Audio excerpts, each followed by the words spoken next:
16, let's check weather and traffic now. We'll start with Darren Peck with a look at our forecast. Main item is the fog, guys. So right out of the gate, let's talk about the dense fog advisory.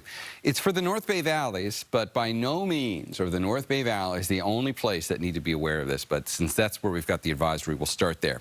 Goes till 10 o'clock this morning. This includes Sonoma County, Napa County, all of the valleys through here. When I show you the visibility readings here in a second, you'll see why. This is the view from Treasure Island. Looking back at the Bay Bridge, you'll have to take my word on it because you can't see much here. In fact, we really can't even see the traffic moving across the bridge deck at this point. So this has been a consistently lowering cloud deck over the last few hours.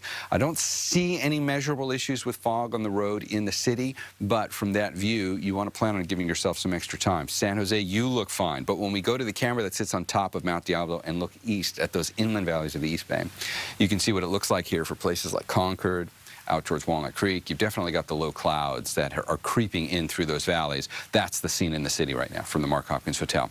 So this means the temperatures are pretty warm. Clouds have acted kind of like a blanket. No one is in the 30s except for Ukiah up in Mendocino County. It's in the mid-40s right now in Santa Rosa or Petaluma. That's going to feel downright weird. It's going to feel warm when you step outside.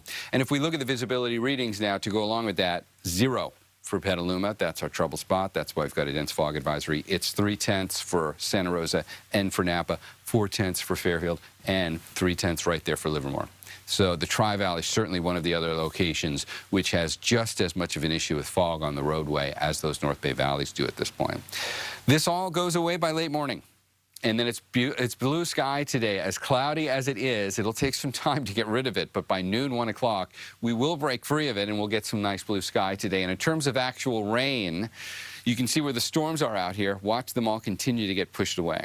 In fact, that one does something pretty interesting as it approaches California. It's like it gets pushed back and just disintegrated, and you can see why.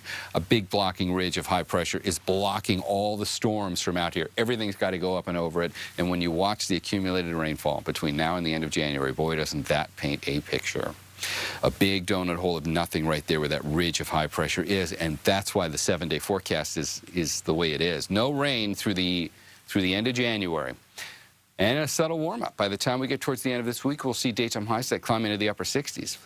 For San Jose, 67. We'll be in the mid-60s for Oakland. And when we look at the 7-day for our microclimates, look at that middle line there, North Bay valleys. 2 degrees shy of 70 by Friday. We'll be in the mid-60s for the inland valleys of the East Bay. Let's see how the drive's looking.